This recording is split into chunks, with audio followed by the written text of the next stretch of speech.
mengurangi atau merusak kekhusyuannya, itu supaya dihindari. Saksikanlah kajian Islam ilmiah di Roja TV dan Radio Roja. Simak Radio Roja Bogor 100.1 FM, Radio Roja Majalengka 93.1 FM, Radio Roja Palu 101,8 FM, dan Radio Roja Bandung 104.3 FM. Menebar cahaya sunnah.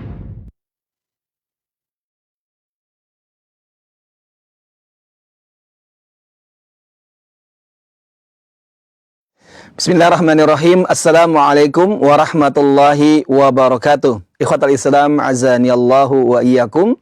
Alhamdulillahirabbil alamin, hamdan katsiran thayyiban mubarakan fi kama yuhibbu rabbuna wa yarda. Wassalatu wassalamu ala asrofil mursalin wa ala alihi wa ashabihi ajma'in wa man tabi'ahum bi ihsan ila yaumil qiyamah, amma ba'du. Ikhwatal Islam, azanillahu wa iyyakum, para pendengar, pemerhati, serta sahabat Roja semuanya, dimanapun antum berada di pagi hari ini. Tentunya di pagi hari ini kita memulai aktivitas dengan memohon kepada Allah Subhanahu wa Ta'ala agar memberikan kepada kita keberkahan dan karunia-Nya dari Allah Subhanahu wa Ta'ala. Dan ikhwatal Islam, azanillahu wa iyyakum, kita juga bersyukur kepada Allah Subhanahu wa Ta'ala. Di pagi hari ini insya Allah kita akan kembali menyimak satu kajian yang bermanfaat bagi kita semuanya di pembahasan kitab Riyadhus Shalihin, buah karya dari Imam An-Nawawi rahimahullahu ta'ala.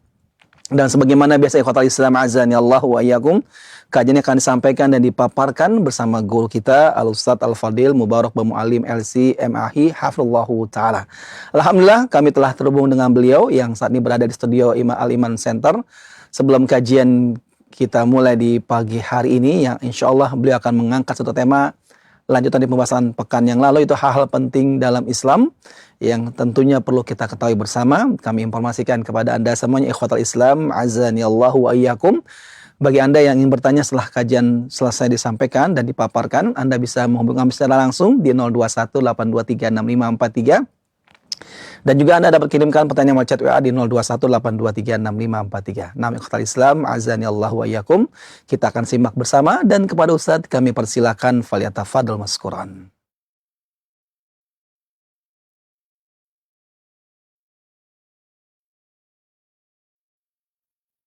Assalamualaikum warahmatullahi wabarakatuh. Innal hamdalillah nahmaduhu wa nasta'inuhu wa nastaghfiruh. Wa na'udzu billahi min syururi anfusina wa min sayyiati a'malina. May yahdihillahu fala mudilla lahu wa may yudlil fala hadiya lah. Wa asyhadu an la ilaha illallah wahdahu la syarika lah. Wa asyhadu anna Muhammadan 'abduhu wa rasuluh.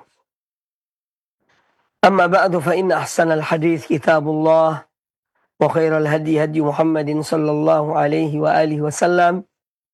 Wa syarrul umuri muhdatsatuha wa kullu muhdatsatin bid'ah wa kullu bid'atin dhalalah wa kullu dhalalatin finnar.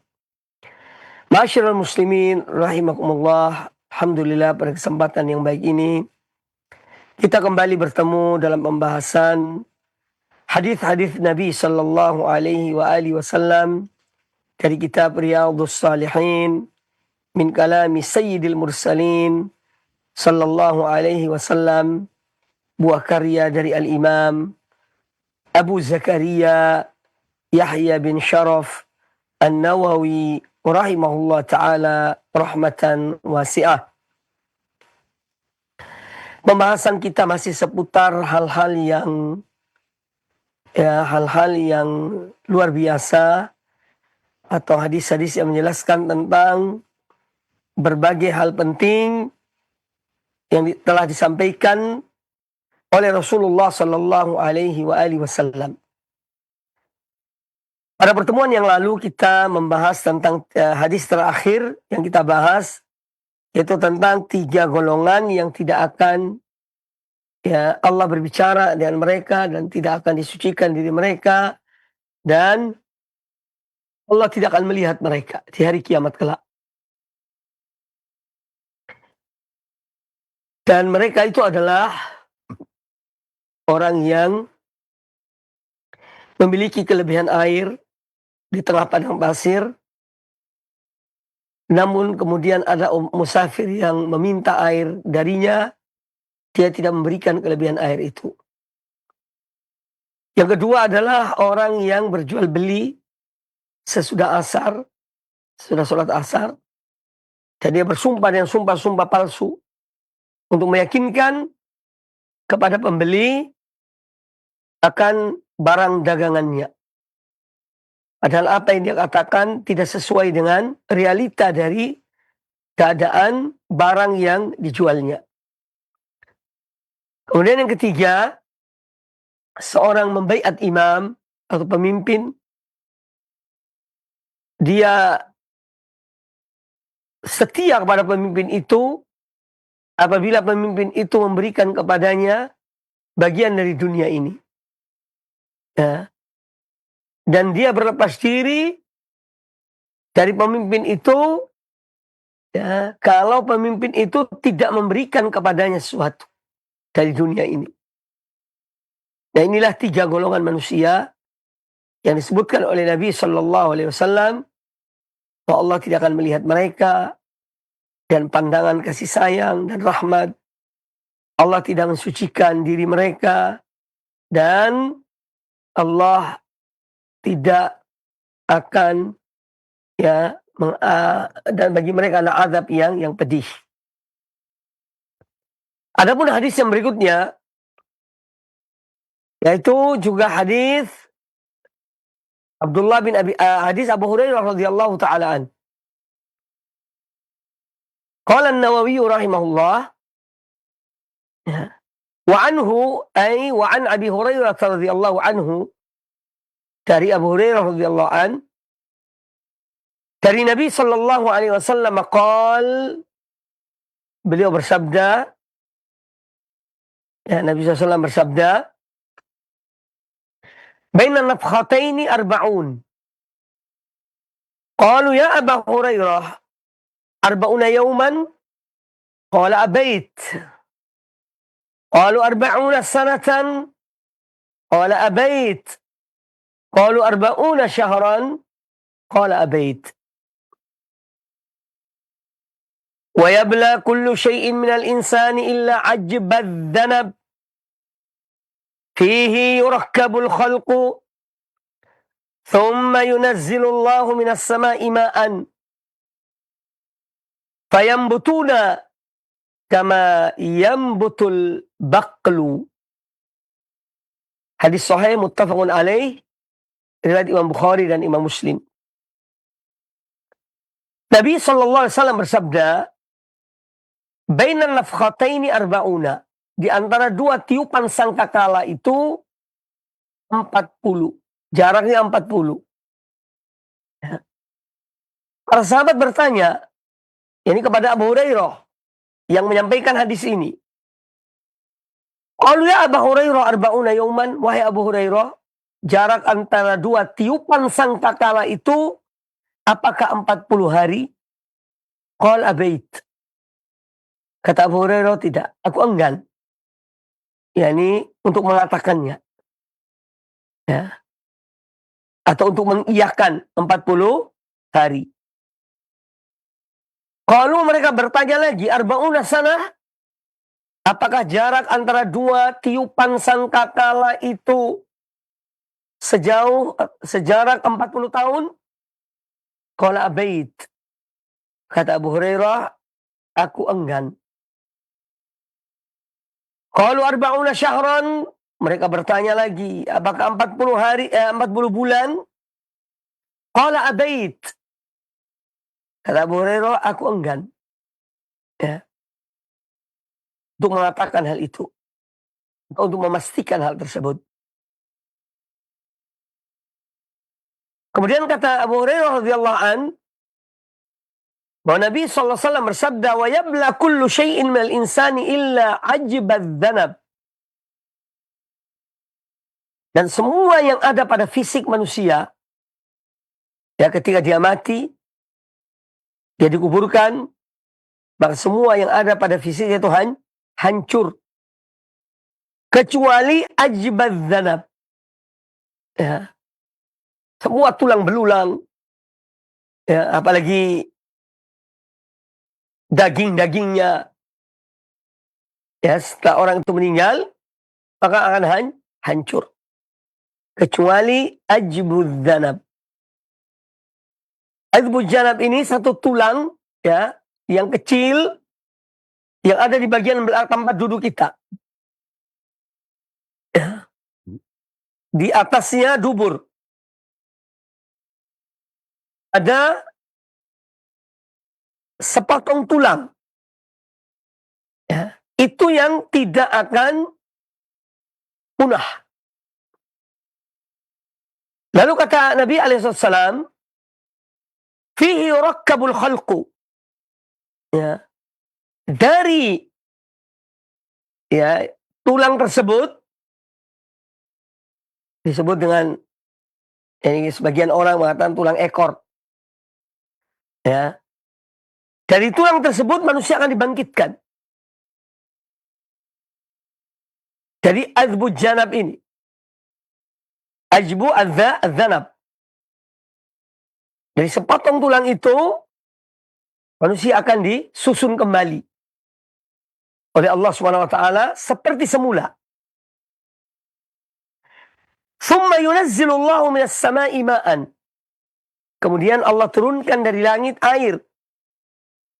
Ya, ibarat hujan. Fayambutuna kama yambutul baqlu. Maka manusia kemudian akan muncul. Setelah turunnya hujan itu, maka manusia akan tumbuh. Ya. Bangkit dari kematiannya. Ibarat tumbuhnya tanaman, ya.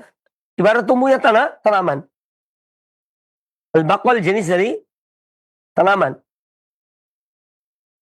Nah, ini menunjukkan kekuasaan Allah Subhanahu wa taala. Allah Maha Kuasa untuk membangkitkan manusia setelah mereka wafat. Alhamdulillah. Jadi dalam hadis ini, Nabi alaihissalatu wassalam menyebutkan bahwa bainan nafkhataini arba'un. Di antara dua tiupan sangkakala itu 40. Entah 40 hari, 40 tahun, 40 bulan. Tidak dijelaskan. Nah, pertanyaannya, ada berapa kali tiupan sangkakala di hari kiamat kelak? Di sini ada dua pendapat ulama. Pendapat yang pertama mengatakan 2 kali. Itu tiupan pertama manusia semuanya mati. Kemudian tiupan kedua mereka dibangkitkan. Ya. Sebagian ulama mengatakan 3 kali. Tiupan pertama itu tiupan yang menjadikan manusia takut yang luar biasa. Ya. Nafkhatu al-faza'. Yang mana manusia ketika mendengar tiupan itu, mereka takut yang luar biasa. Kemudian tiupan kedua adalah yang mematikan semuanya mereka. Ya. Nafkhatu sa'qi. Itu semua akan mati. Kemudian yang ketiga adalah tiupan yang yaitu nafkhatu al-ba'ats. An-nusyur. Itu tiupan ketiga yang mereka dibangkitkan. Al-Imam Al-Qurtubi rahimahullah ta'ala, beliau cenderung kepada bahwa yang ada hanya 2 sangkakala. Ya. 2 tiupan. 2 tiupan sangkakala. Ya, dan beliau gabungkan antara yang 1 dan 2, bagi mereka yang mengatakan ada 3. Nah, 1 dan 2 itu dijadikan 1 oleh Al-Qurtubi rahimahullah. Jadi tiupan pertama takut dan mati. Ini menjadi 1 tiupan. Manusia pada takut dan kemudian semuanya mati. Nah, yang kedua adalah tiupan yang membangkitkan, atau yang dengannya mereka bangkit dari kuburan-kuburan mereka. Ini tentang tiupan. Tiupan sangkakala. Jadi sebagian ulama mengatakan 3 kali, sebagian ulama mengatakan dua kali. Nah. Kemudian hadis ini juga menjelaskan atau memberikan kepada kita ya pelajaran. Ya. Itu pertama, iman kepada hari akhir. Bahwa hari kiamat pasti akan datang. Ya. Pasti akan datang. Dan pasti akan terjadi. Ya, dan Allah telah bersumpah dalam banyak surat-surat ayat-ayat Al-Quranul Karim. Bersumpah akan terjadi hari kiamat itu. Dan ini salah satu dari arkanul iman.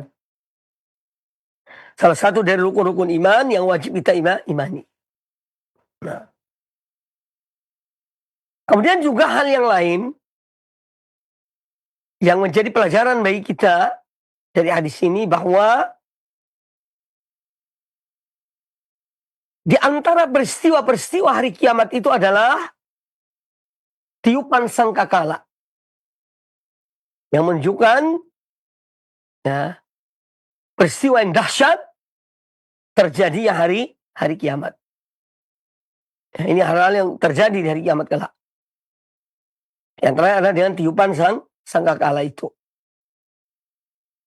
Kemudian yang ketiga yang diambil dari hadis ini juga, bahwa seorang itu kalau dia memang tidak tahu tentang sesuatu, ketika dia ditanya, maka hendaknya dia tidak menjawabnya.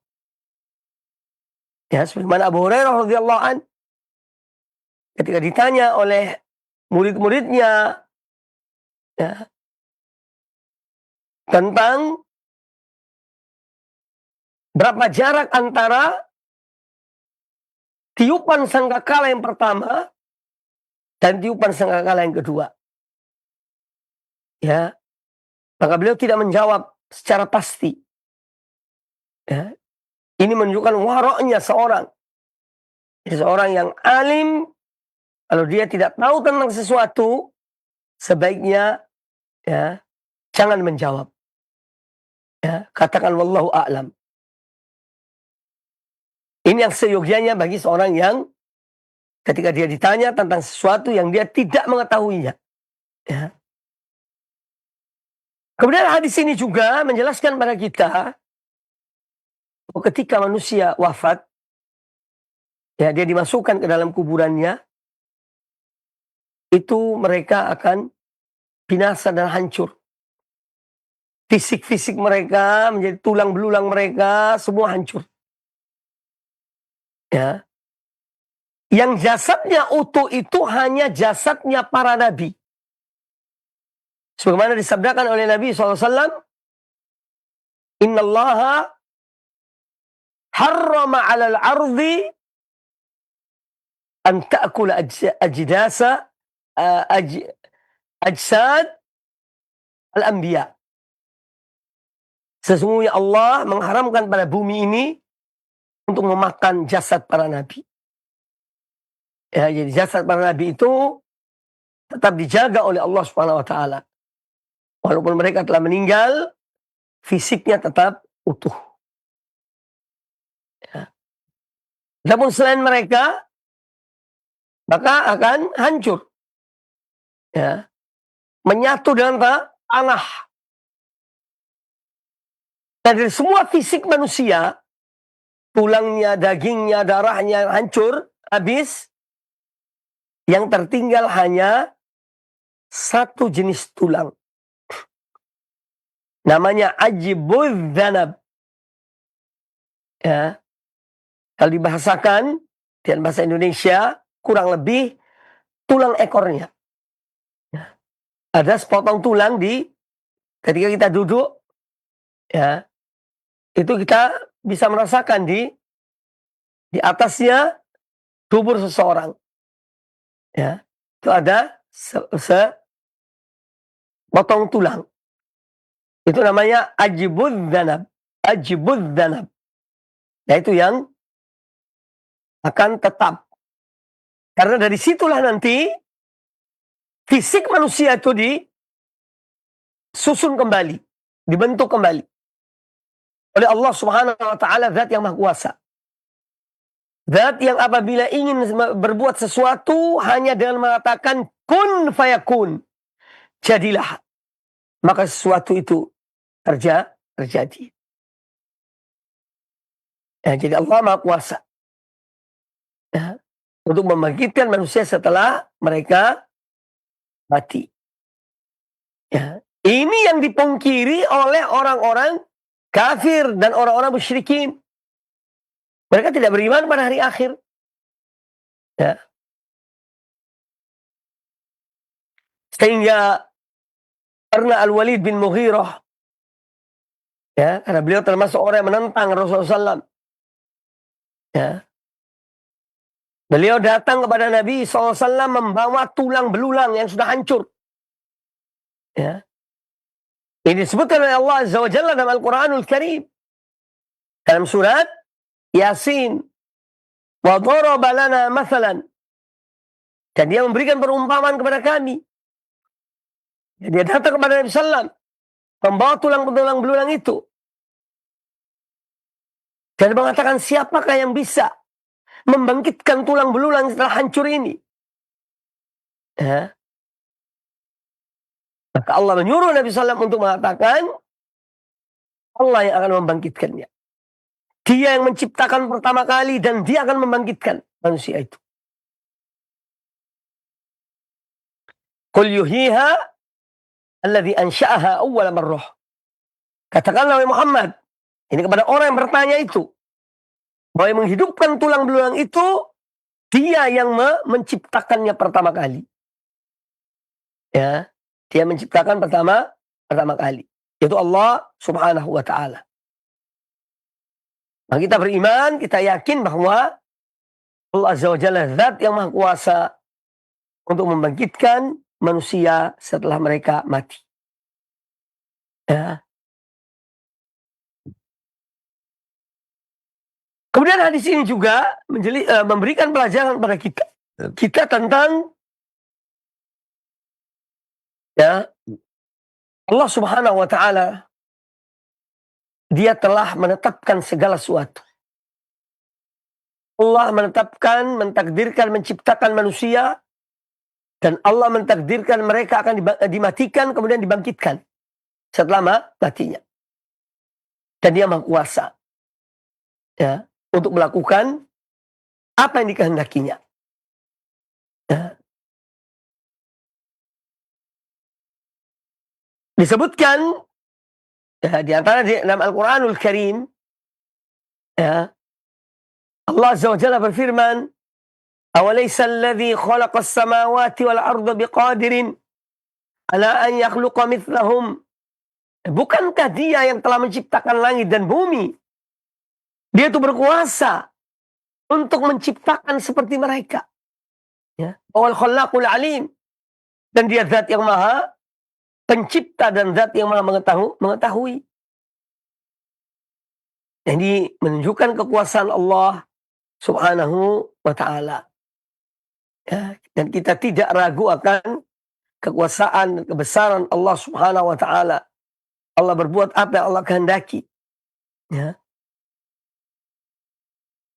Kemudian juga disebutkan dalam hadis ini bahwa cara Allah menghidupkan manusia itu dengan menurunkan air dari langit.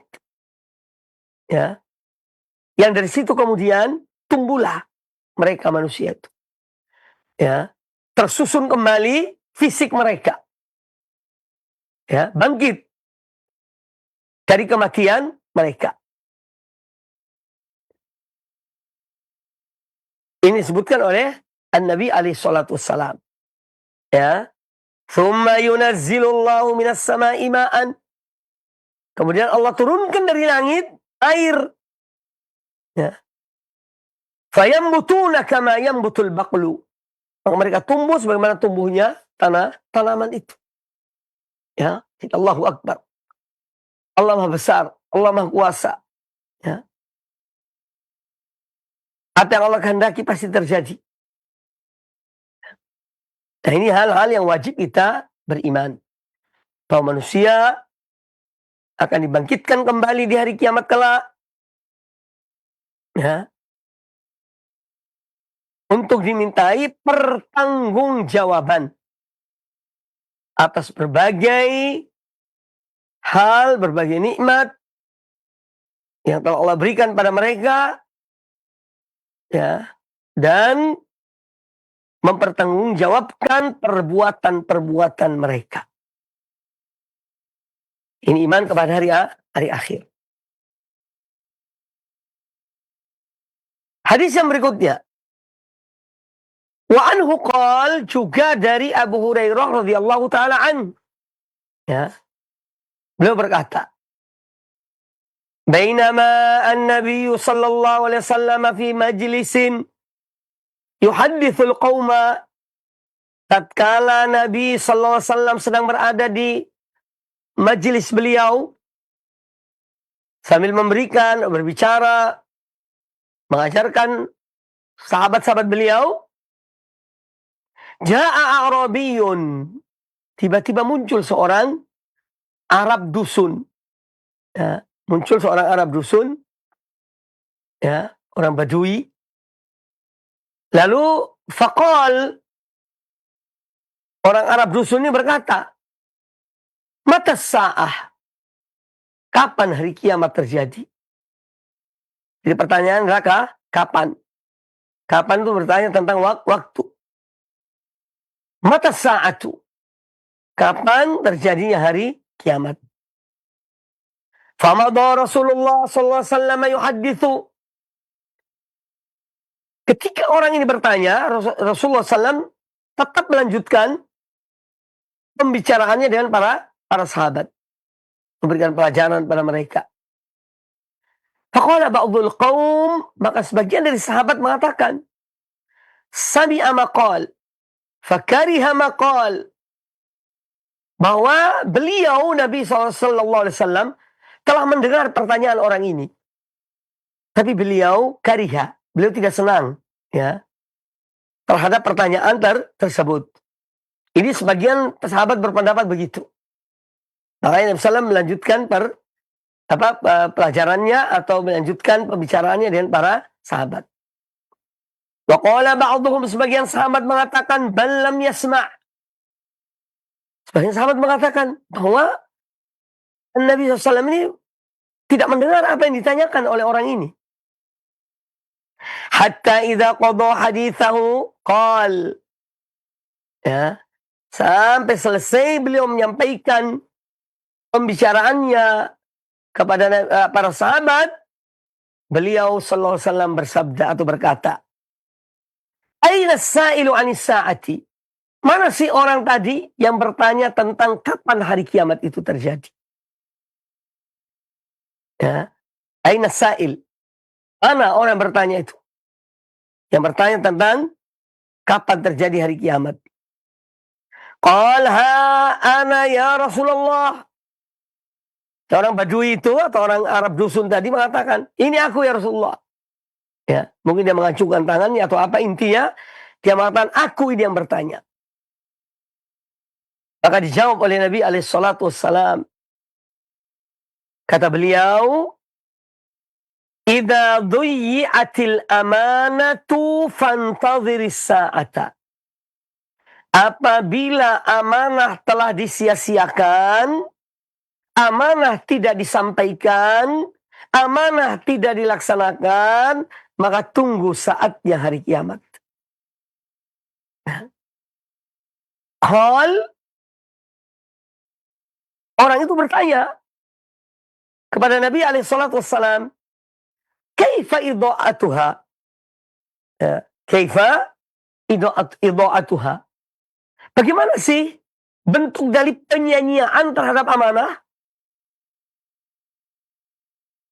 Bagaimana? Pertanyaan kaif, tentang bagaimana. Bagaimana bentuk menyanyiakan amanah itu. Qal, kata Nabi SAW, idza wussidal amru ila ghairi ahlihi fantadhiris sa'ah. Ya, apabila suatu perkara telah ya diberikan urusannya kepada bukan ahlinya, maka tunggulah saatnya kiamat. Hadis riwayat Imam Al-Bukhari. Ya. Jadi hadis ini salah satu kejadian di majelis Rasulullah Sallallahu Alaihi Wasallam. Ya. Ini menunjukkan bahwa beliau alaihissalatu wassalam orang yang bersemangat dalam mengajarkan umat beliau. Ya. Yaitu para sahabat beliau, karena mereka yang hidup bersama beliau. Hidup di zaman beliau. Beliau selalu memberikan bimbingan, arahan, menyampaikan hal-hal yang bermanfaat bagi para sahabat. Ya, ini Nabi alaihissalatu wassalam. Kemudian hadis ini juga menjelaskan kepada kita ya tentang semangat para sahabat dalam mereka menuntut ilmu. Mereka hadir di majelis Rasulullah SAW ya untuk mendapatkan pencerahan-pencerahan, petunjuk-petunjuk dari beliau kepada mereka. Ya. Mereka semangat dalam belajar menuntut ilmu kepada Rasulullah Sallallahu Alaihi Wasallam.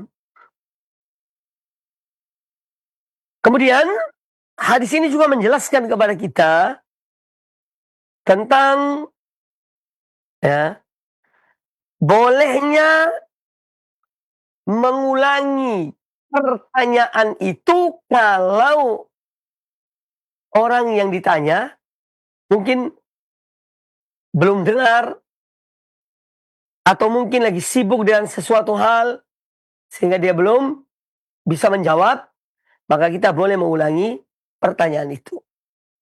Ya. Boleh mengulangi pertanyaan tersebut. Kemudian hadis ini juga menjelaskan kepada kita tentang adab.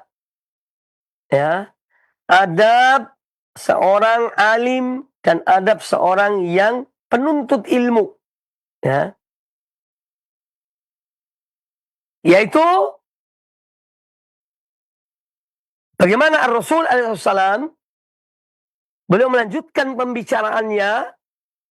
Ini menunjukkan bahwa ketika seorang syekh, seorang alim sedang menyampaikan sesuatu, maka tidak seyogianya, tidak sepatutnya diputus pembicaraannya oleh muridnya.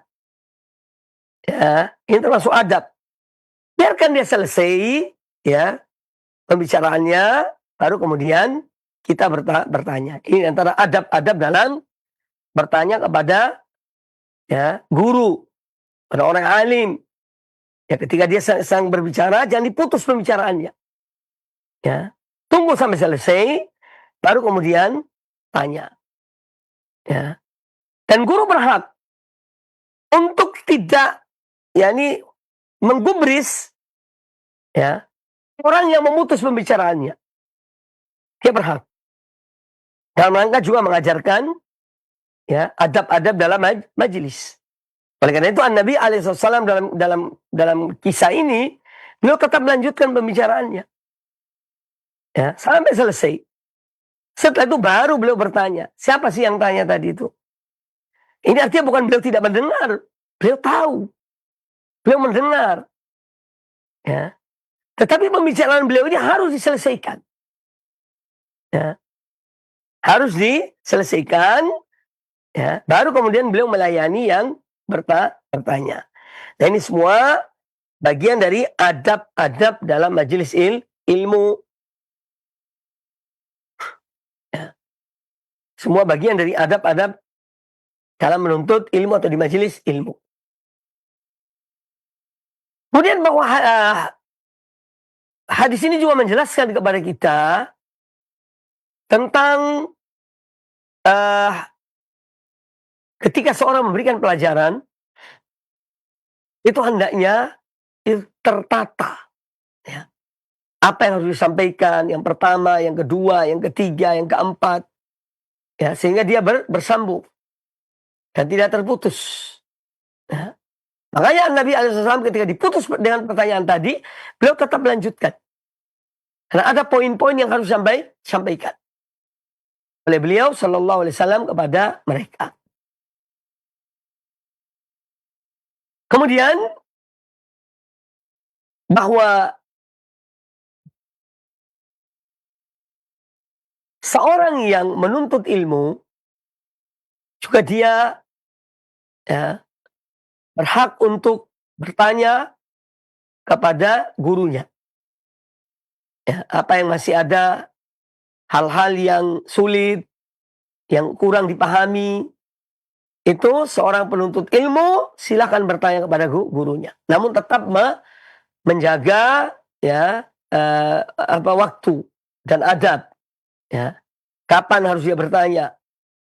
Ya, maka sebaiknya ditunggu sampai selesai baru dia bertanya.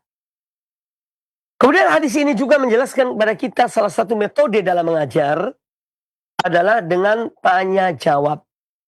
Ya, jadi tanya jawab itu bagian dari ya metode mengajar yang telah diterapkan oleh Rasulullah Sallallahu Alaihi Wasallam. Metode tanya jawab. Kemudian yang juga harus diperhatikan, ini khususnya dalam proses ajar mengajar, ya, itu adalah memperhatikan, ya, atau perhatian seorang penanya kepada jawaban. Ya. Kadang-kadang kita tuh kalau ngajar, ada murid bertanya, ya, dia bertanya sesuatu, kita menjawab dia, ternyata dia tuh mungkin ngelamun atau berbuat sesuatu. Sehingga apa yang ditanyakan itu disampaikan, tapi dia tidak paham. Ya, itu terjadi. Ya. Maka seorang bertanya harus memperhatikan jawaban dari pertanyaannya. Diperhatikan dengan seksama. Jangan dia bertanya malah kemudian dia tidak mengubris jawaban ya orang yang menjawab. Kemudian hadis ini menjelaskan kepada kita tentang akan datang suatu zaman. Dan ini salah satu dari tanda-tanda kiamat. Yaitu amanah-amanah sudah tidak dilaksanakan lagi. Amanah-amanah disia-siakan. Ini yang pertama. Yang kedua, bentuk dari penyanyian amanah itu adalah memberikan amanah itu kepada yang tidak berhak menerima. Yang tidak berhak menerima amanah itu. Dia tidak punya keahlian. Ya. Dan itu banyak terjadi. Orang yang mampu, orang yang memang dia punya kemampuan dalam satu hal, itu malah digusur. Ya. Ditempatkan orang-orang yang memang bukan orangnya dalam satu bidang misalnya. Sehingga terjadilah apa yang terjadi. Ya. Terjadi kerusakan, terjadi penyelewengan, ya, dan yang lainnya. Karena apa? Salah satu sebabnya adalah memberikan satu perkara untuk diurusi dengan sebaik-baiknya kepada orang yang bukan orangnya, bukan ahlinya. Ya. Ini akan membuat berantakan. Ya. Makanya orang itu tempatkan pada tempatnya. Amanah yang akan kita berikan juga cari orang yang betul-betul bisa melaksanakan amanah itu. Ya. Bukan asal orang, bukan sembarang orang diberikan, tidak. Ya. Tapi diselidiki, siapa kira-kira yang bisa menyampaikan amanah ini? Siapa yang kira-kira bisa mengerjakan tugas ini? Ya. Dan keahliannya. Kalau seorang tidak punya keahlian kemudian diberikan tugas padanya yang bukan bidangnya, maka ini akan berdampak, akan berantakan. Ya. Makanya Nabi SAW menekankan di sini, ya, supaya ya Salah satu tanda kiamat itu adalah ketika ketika seorang ya menyia-nyiakan amanah dengan memberikan satu tugas tanggung jawab bukan pada ahlinya. Nah, ini juga termasuk pelajaran ya dalam hal ilmu. Ambillah ilmu dari orang yang kita percaya, ya. Jangan orang-orang baru muncul, ya, tidak dewasa, akhlaknya buruk, ya, ingin tampil, jangan diberikan pada mereka. Ini akan merusak, ya, akan merusak, ya. Salah satu penyebab rusaknya atau terjadi beberapa kerusakan pada dakwah ini, yaitu karena ya dipegang oleh anak-anak kecil, ya, yang tidak punya ilmu, tidak punya pengalaman, ya, ingin tampil, ya, ya ini akibatnya, ini dampaknya. Terus dielu-elu oleh orang-orang jahil, ya, diangkat-angkat, disanjung-sanjung oleh orang yang tak tahu siapa orang ini. Makanya benar apa yang dikatakan oleh Al-Imam Muhammad bin Sirin rahimahullah ta'ala. Inna hadzal ilma dinun. Ya. Qadur. Ya. Amman ta'khudhu dinakum. Ya.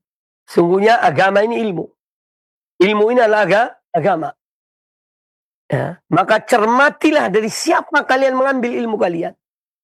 Dari siapa kalian mengambil agama kalian. Ya.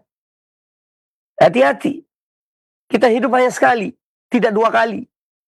Di dunia ini maksudnya. Ya. Maka ambillah agama ini dari orang-orang yang betul-betul menginginkan kebaikan bagi kita. Orang yang ikhlas kepada kita. Menginginkan kebaikan untuk diri kita. Dunia dan akhirat. Ya. Bukan yang asal muncul. Ya. Dapat kesempatan maju. Ya. Bicara seenaknya. Ya. Menampakkan Masya Allah. Padahal hakikatnya na'udzubillah. Nah ini harus kita waspada. Ya. Jangan sampai salah dalam mengambil ilmu. Maka cermatilah. Dari siapa kita mengambil ilmu itu.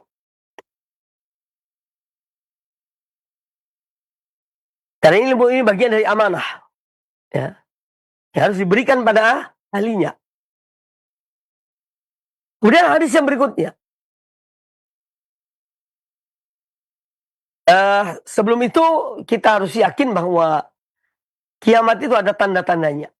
Ya. Yang disebut dengan asyratus sa'ah. Asyratus sa'ah itu ada yang kubro, ada yang sugro. Ada tanda-tanda kiamat besar, ada tanda-tanda kiamat kecil. Ya. Ini salah satu tanda kiamat kecil. Yaitu memberikan satu perkara, satu urusan kepada bukan ahlinya. Kemudian hadis yang berikutnya, wa anhu juga dari Abu Hurairah radhiyallahu an. Anna Rasulullah SAW qala, bahwa Rasulullah SAW bersabda, yusalluna lakum, fa in asabu falakum, wa in akhta'u falakum wa alaihim. Ya. Jadi ada beberapa orang ya yang mereka sholat, memimpin sholat. Ya. Kalau orang memimpin sholat itu benar, maka itu bagi kalian dapat pahala. Ya. Wa in akhta'u falakum wa alaihim. Tapi kalau yang memimpin sholat itu salah, keliru, maka orang yang menjadi makmum, dia tetap dapat pahala, tapi yang bertanggung jawab adalah yang membuat kesalahan itu, yang membuat kekeliruan itu. Ya. Hadis ini hadis sahih riwayat Imam Al-Bukhari di dalam sahihnya. Ya. Hadis ini menjelaskan pada kita tentang adanya sebagian pemimpin, ya, yang mereka jadi imam. Kadang-kadang di antara pemimpin itu tidak pandai dalam sholat mereka, ya, tidak kurang benar dalam sholat mereka. Kalau seorang menjadi makmum, maka pada hakikatnya yang tanggung jawab adalah imamnya. Ya, jadi imam itu, kesalahan imam itu tidak berpengaruh pada sholatnya makmum. Ya, kesalahan imam tidak berpengaruh pada sholatnya makmum. Kalau makmum itu sholat yang benar. Ya. Makanya imam itu bertanggung jawab. Ini sekarang sebagian orang, atau kita jumpai di sebagian tempat, ada orang yang tidak layak jadi imam, ya, itu malah menonjolkan dirinya, ya, untuk menjadi imam. Padahal dia tahu bahwa imam itu bertanggung jawab kepada makmumnya. Ya. Nah, seorang hendaknya dia tahu dirinya. Kalau masih ada orang yang lebih pantas menjadi imam, berikan pada mereka jadi imam. Ya. Karena imam bertanggung jawab. Ya. Imam bertanggung jawab. Dan ini juga menjelaskan, atau hadis ini menjelaskan pada kita tentang pendapat sebagian orang yang mengatakan kalau sholatnya imam rusak, berarti sholat makmum juga rusak. Ya belum tentu. Ya. Kalau imam yang salah, imamnya keliru, ya sholatnya yang rusak.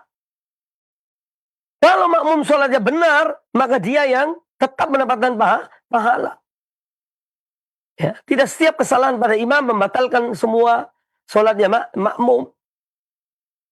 Ya. Kemudian yang juga hal penting yang harus diingat dalam masalah ini, pentingnya seorang imam untuk dia itu ya mempelajari tentang hukum-hukum, ya, ketika menjadi imam, ketika terjadi kesalahan, ketika imamnya batal wudhunya, apa yang harus dia lakukan misalnya, ya, sehingga betul-betul dalam mengerjakan sholat sesuai dengan ketentuan, ya, yang disyariatkan oleh Rasulullah SAW. Ya, jangan asal maju jadi imam tapi tidak tahu, ya. Kalau terjadi, pernah suatu saat terjadi, imam lupa sesuatu, kemudian dia sujud sahwi, ya, sujud sahwinya 1 kali, ya, sujud sahwinya hanya satu kali. Ini terjadi, ya, ya karena ketidaktahuan. Tapi kemudian maju menjadi imam, padahal tidak punya ilmu tentang bagaimana seorang menjadi imam. Nah ini berbahaya, ya. Seorang imam bertanggung jawab pada sholat makmumnya. Ya. Dia bertanggung jawab di hadapan Allah Subhanahu wa ta'ala. Kemudian di sini juga menjelaskan pada kita tentang sholat berjamaah. Ya. Keutamaan sholat berjamaah. Bahkan para ulama ada sebagian mewajibkan bagi laki-laki sholat berjamaah di masjid. Itu sholat 5 waktu. Itu di masjid, bukan di rumah. Ya. Kalau wanita betul di rumah. Ya. Sholatnya wanita itu di rumah. Lebih afdal daripada di masjid. Ya. Sedangkan sholatnya laki-laki itu di masjid bukan di rumah. Ya. Kecuali laki-laki yang ingin jadi perempuan, ya sholat di rumah. Ya. Maka terlepas dari apa hukum sholat di masjid, ya, bagi laki-laki, ya. Karena ada yang mengatakan wajib, ada yang mengatakan anjuran, ada yang mengatakan sunnah muakkadah, sunnah yang yang sangat dianjurkan. Ada yang mengatakan fardu kifayah. Kalau sebagian kaum muslimin sudah sholat di masjid, maka boleh, ada yang artinya tidak mengapa sholat di rumah. Kalau sudah ada kaum muslimin yang sholat di masjid. Itu pendapat ulama. Ya. Sekarang terlepas dari itu semuanya, mari kita menjadikan Nabi SAW sebagai contoh. Pertanyaannya, pernahkah Rasulullah SAW sholat sendirian di rumahnya, sholat 5 waktu? Ya. Jawabannya tidak pernah. Kecuali ketika beliau sakit. Ya. Bahkan dipapa ke masjid beliau SAW. Ya. Nah, jadi intinya bahwa mari kita jadikan Nabi SAW sebagai suri teladan kita. Ya, beliau sholat di masjid. Jadi terlepas dari apa hukumnya. wajib atau tidak wajib. Ya. Apa dia sunnah muakkadah atau fardu kifayah dan seterusnya. Terlepas dari itu semuanya, jadikan Rasulullah SAW contoh. Ya. Karena beliau tidak pernah sholat 5 waktu di rumahnya. Ya. Kecuali ketika beliau sakit. Nah, ini sehingga kita ketika mengerjakan sholat 5 waktu di masjid, kita berpedoman pada aku jadikan Rasulullah SAW sebagai contoh teladan. Ya. Aku jadikan Rasulullah SAW sebagai contoh teladan. Ya. Tidak usah ribut masalah ini hukumnya wajib atau tidak wajib. Ya, fardu kifayah atau sunnah muakkadah. Itu pendapat-pendapat ulama. Ya. Tapi marilah kita jadikan Rasulullah SAW sebagai contoh. Laqad kana lakum fi Rasulillahi uswatun hasanah. Sungguh telah terdapat pada diri Rasulullah bagi kamu sekalian contoh teladan. Dan beliau tidak pernah sholat 5 waktu di rumahnya. Ya. Kecuali dalam keadaan sakit. Ya. Nah ini, jadi kita ambil pelajaran tentang sholat jamaah atau sholat berjamaah, hendaknya kita menjadikan beliau sebagai contoh. Sallallahu alaihi wa alihi wasallam. Satu hadis lagi.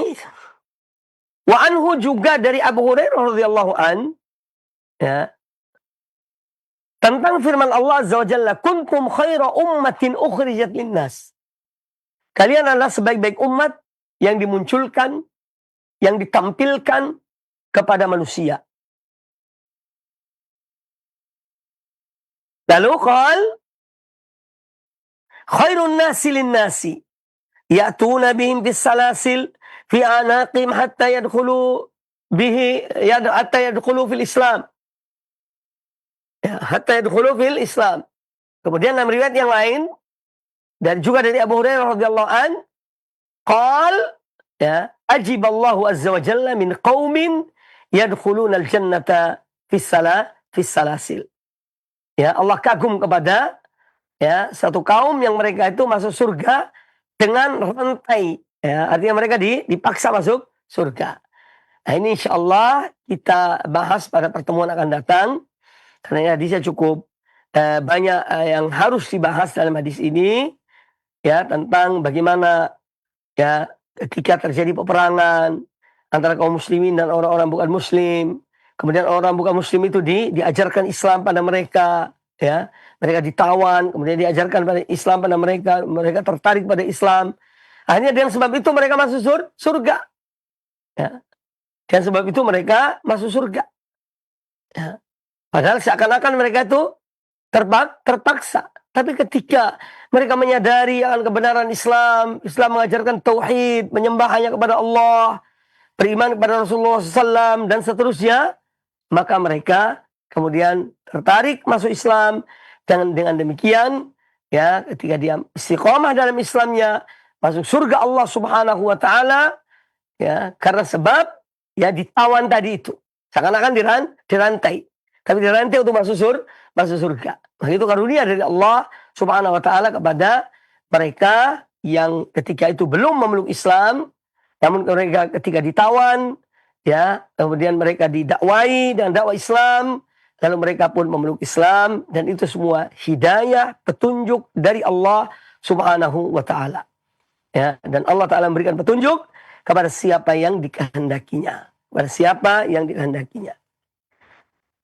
Baik, sementara itu masih ada waktu kurang lebih 10 menit, ya, untuk kita melayani, ya, pertanyaan, dan semoga apa yang ditanyakan, ya, jika memang ada, bisa memberikan manfaat kepada kita semuanya dan bisa dijawab, ya. Aqulu qouli hadza wallahu taala a'lam. Naam, Ustaz, jazakumullah khairan, barakallahu fikum atas materi yang telah Antum sampaikan, Ustaz, di kesempatan pagi hari ini, pembahasan tentang hal-hal penting dalam Islam yang untuk kita ketahui bersama. Dan ikhwatul Islam azani Allahu wa iyyakum, untuk pagi hari ini kami buka sesi interaktif soal jawab bagi Anda semua yang bertanya. Anda dapat bertanya secara langsung di 0218236543 ataupun Anda dapat bertanya melalui chat WA di 0218236543.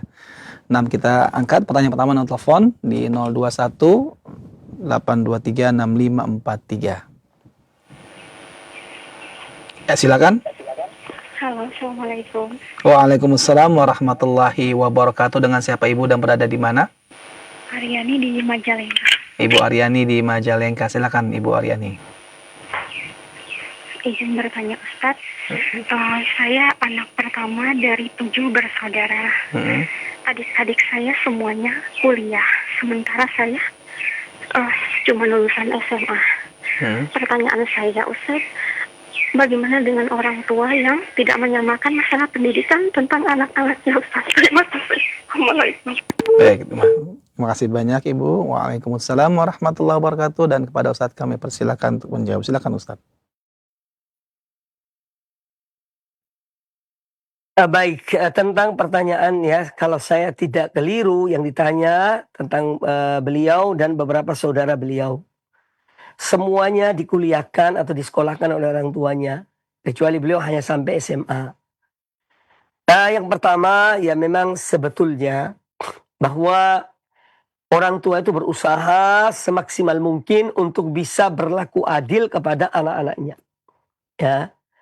Karena mereka, ya ini kalaupun disekolahkan, ya semua disekolahkan. Ya. Itu salah satu contoh. Tetapi kita pun mungkin tidak mengetahui ya apa sebabnya sehingga semua disekolahkan, kemudian yang satu tidak dikuliahkan, misalnya. Ya. Nah, apabila seorang anak dia ya memaafkan orang tuanya, mendoakan orang tuanya, maka semoga Allah mengampuni orang tuanya. Ya. Itu yang pertama. Yang kedua, ambillah pelajaran dari kejadian ini. Ya. Dari kejadian yang terjadi pada diri penanya, ya. Ambil pelajaran. Supaya nanti kalau penanya juga punya anak, ya jangan berlaku seperti apa yang dilakukan oleh orang tuanya. Karena sudah pernah merasakan seperti apa. Ya. Jadi berupaya untuk mengambil pelajaran dari hal tersebut, dari kejadian ini. Ya. Kemudian juga alangkah baiknya kalau memang bisa diselesaikan di dunia. Jangan sampai dituntut di akhirat. Karena bagaimanapun itu adalah orang tua kita. Ya. Kalau mereka masih hidup, ya ditanyakan. Tidak ada masalah seorang anak tanya pada orang tuanya. Ya atau ibu, kenapa aku kok tidak dikuliahkan? Ya. Bisa jadi karena faktor ekonomi. Ketika itu misalnya. Ya. Atau hal lain. Ya. Jadi jelas. Ya. Sehingga tidak menimbulkan pertanyaan. Ya. Maka dari itu kita sebagai seorang anak ya sudahlah. Ya tetap harus berupaya untuk mengalah pada orang tua. Ya kalau kita sudah tanya sebabnya, dijawab, ya sudah terimalah apa adanya. Dan mendoakan orang tua. Ya. Karena bagaimanapun ya kesalahan dilakukan oleh orang tua, ya tetap mereka adalah orang tua kita. Ya. Dan orang tua itu adalah pintu surga yang terbaik. Sempatan untuk masuk surga dan berbakti pada kedua orang tua. Dan Anda berdoa, mohon pada Allah Azza wa Jalla agar Allah memberikan yang terbaik. Ya. Ini mungkin nasihat saya, ya. Wallahu taala a'lam. Nah, Ustaz, jazakumullah khairan. Barakallahu fikum atas jawaban yang telah antum sampaikan. Demikian jawaban untuk Ibu Aryani, mudah-mudahan dapat difahami dengan baik dan benar dari jawaban yang telah disampaikan oleh Ustaz. Kita angkat pertanyaan berikutnya di 0218236543. Kami persilakan kepada Anda yang sudah masuk untuk bertanya. Ya, silakan. Assalamualaikum. Baik, mohon maaf Bapak agak dimatikan dulu Bapak suara televisinya ataupun radionya karena feedback di kami sehingga tidak bisa mendengar dengan jelas suara Bapak. Halo. Ya, silakan Pak. Begini Ustaz. Assalamualaikum warahmatullahi wabarakatuh. Waalaikumsalam warahmatullahi wabarakatuh. Dengan siapa Bapak ini? Dengan Pak siapa? Ya, dengan Marionya Pamekasan Ustaz. Iya, Pamekasan, Pak Mariono, silakan Pak. Begini, saya pernah menegur saudara. Mengapa saya menganggap saudara? Karena saya seagama. Dia itu mengikatkan bajunya di pohon dengan erat-erat.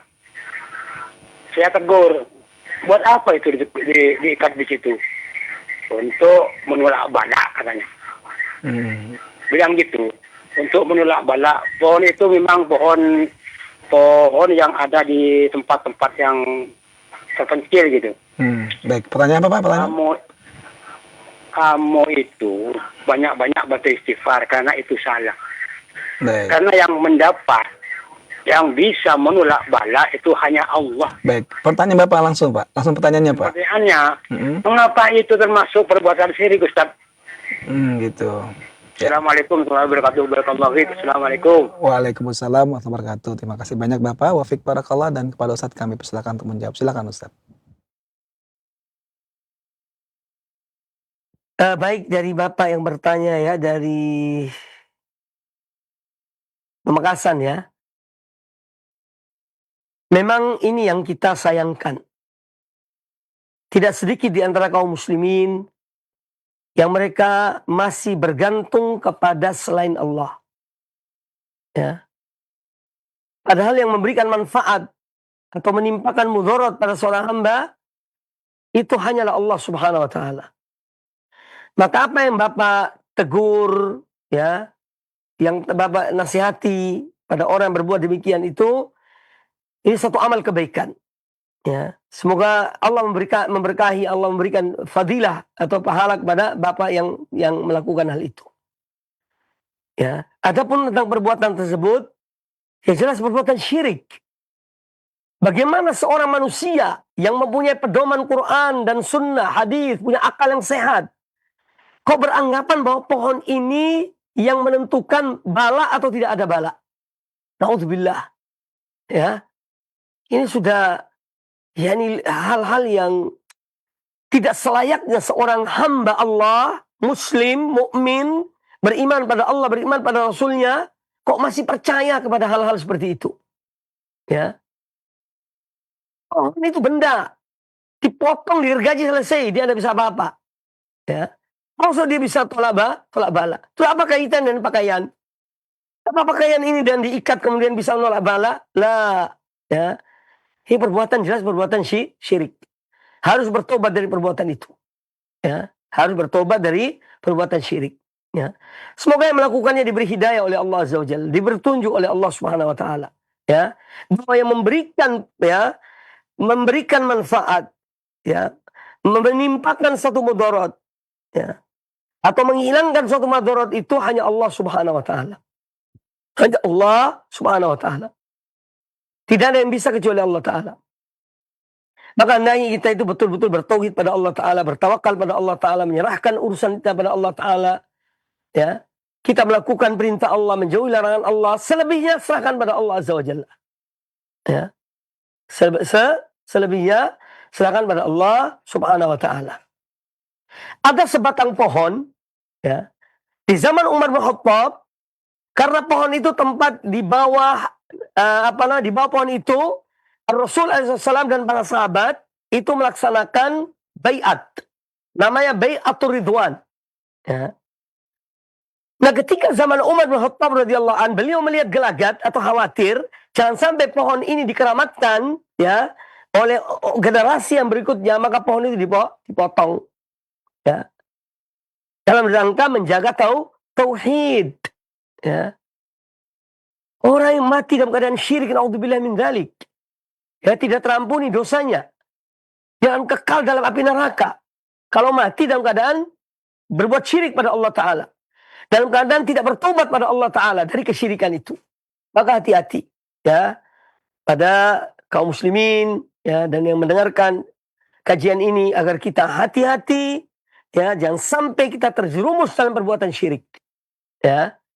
Termasuk bergantung pada cincin, pada keris, ya, pada benda-benda yang dikeramatkan. Ini semua adalah perbuatan syirik. Ya. Semua perbuatan syirik. Kita hanya bergantung pada Allah Azza wa Jalla. Ya. Dia memberikan manfaat dan dia yang menimpakan mudarat ya, kepada siapa yang dikehendakinya. Maka kita berdoa pada Allah, memohon pada Allah, berlindung pada Allah. Jangan kepada benda-benda mati itu. Ya. Benda mati itu tidak bisa apa-apa. Ya, pohon itu tidak bisa apa-apa. Ya. Nah, ini yang harus kita ingatkan, dan ini perbuatan yang sangat berbahaya, perbuatan syirik yang bisa menjerumuskan seorang pada kesyirikan besar. Dan naudzubillah min dzalik, seorang yang berbuat syirik besar, kalau dia tidak bertobat pada Allah Ta'ala sebelum matinya, maka dikhawatirkan dia akan kekal dalam neraka. Dan kepada bapak yang mengingatkan, ingatkan dengan cara yang baik, ingatkan dengan cara yang lemah lembut. Ya kalau perlu mungkin kasih dalil ayat Quran atau hadis Nabi. Ya mudah-mudahan orang yang melakukan itu bisa insya Allah mendapat petunjuk. Ya, dan ini satu usaha yang baik dari apa yang bapak lakukan. Ya, dan tak apa-apa. Walaupun kita mungkin kadang-kadang dibenci, kadang-kadang dimusuhi. Tapi kalau kita ingatkan manusia akan hal ini, itu maka satu hal yang mulia, ya, dan kita tetap sabar dan sampaikan dengan cara yang baik. Semoga Allah memberikan hidayah kepada semuanya. Wallahu ta'ala a'lam. Nah Ustaz, jazakumullah khairan, barakallahu fikum atas jawaban yang telah antum sampaikan Ustaz. Dan kita akan angkat satu pertanyaan terakhir Ustaz, melalui pesan singkat yang sudah masuk Ustaz dari penanya kita di Pamulang, Tangerang Selatan. Beliau bertanya Ustaz, Assalamualaikum warahmatullahi wabarakatuh Ustaz. Terkait bahasan tentang hari kiamat, akhir-akhir ini banyak kejadian yang sepertinya menandakan kiamat sudah semakin dekat. Bolehkah seseorang mengharapkan mati sebelum tibanya hari kiamat Ustaz? Jazakumullah khairan, barakallahu fikum. Silakan Ustaz.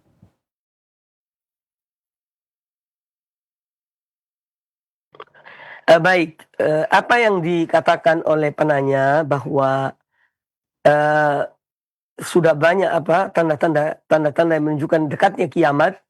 Ya memang kiamat itu ya disebut oleh Allah Azza wa Jalla ya dalam Al-Qur'anul Karim, innahum yarawnahu ba'idan wa narahu qariba. Sesungguhnya mereka melihat bahwa kiamat itu masih jauh, tapi kami melihatnya dekat. Ya. Dan tanda-tanda kiamat itu banyak sekali. Ada yang besar, ada yang kecil. Ya. Kalau Anda ingin mendalami tentang tanda-tanda kiamat itu, ya, silakan baca kitab, dan ini sudah diterjemahkan. Ya, Asyratus Sa'ah, tanda-tanda kiamat, ya, oleh Dr. Yusuf Wabil. Ya, beliau itu menulis ada kurang lebih 65 tanda kiamat. Ya. 55 tanda kiamat kecil dan 10 tanda kiamat besar. Dari semua tanda-tanda kiamat yang kecil itu, hampir semua yang sudah terjadi. Nah, sedangkan mungkin Anda bisa merujuk pada kitab itu. Dan apakah boleh seorang berdoa pada Allah Ta'ala bahwa dia wafat sebelum, ya boleh, ya boleh. Ya, bahkan karena apa? Karena hari kiamat terjadi di saat yang hidup itu manusia yang paling buruk di muka bumi ini. Itulah saat terjadi hari kiamat. Maka seorang dia mohon pada Allah Ta'ala, misalnya Allah wafatkan aku sebelum datangnya hari kiamat. Apa itu boleh? Ya boleh-boleh saja. Ya, insya Allah tidak mengapa. Ya, wallahu ta'ala a'lam. Nah Ustaz, jazakumullah khairan, barakallahu fikum Ustaz atas jawaban yang telah antum berikan. Pertanyaan terakhir melalui chat WA yang telah kami ajukan dan telah dijawab oleh Ustaz merupakan pertanyaan terakhir di perjumpaan kita pagi hari ini. Tentunya sebelum kita akhiri perjumpaan yang penuh dengan faedah ini, kami menyampaikan pada Ustaz untuk memberikan ihtitam, dan kepada Ustaz kami persilahkan.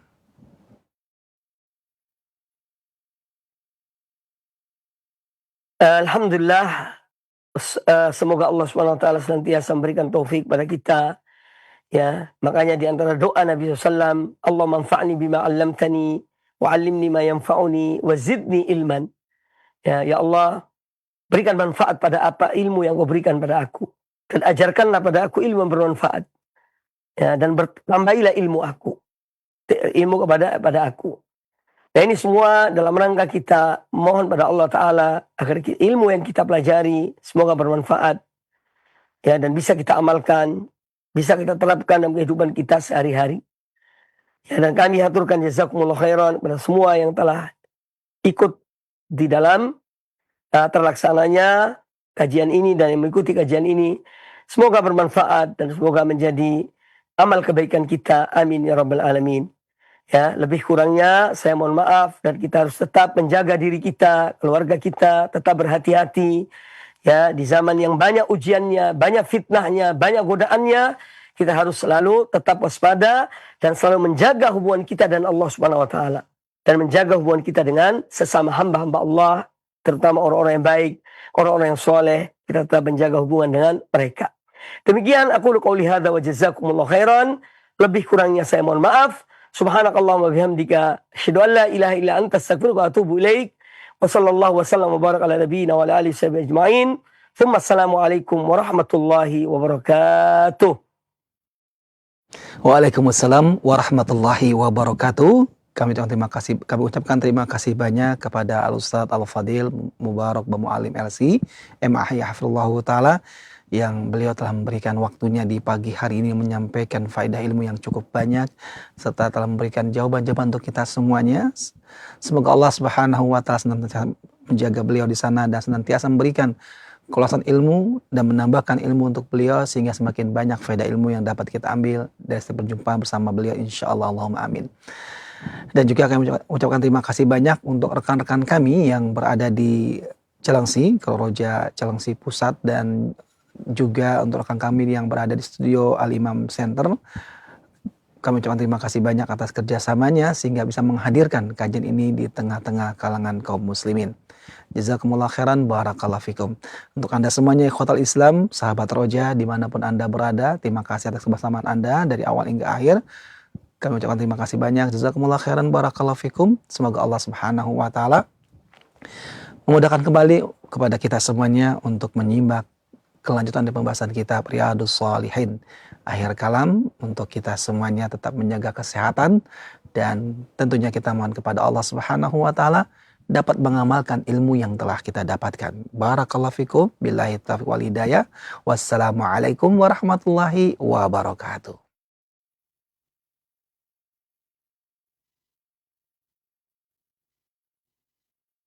Simak Radio Roja Bogor 100.1 FM, Radio Roja Majalengka 93.1 FM, Radio Roja Palu 101,8 FM, dan Radio Roja Bandung 104.3 FM. Menebar cahaya sunnah.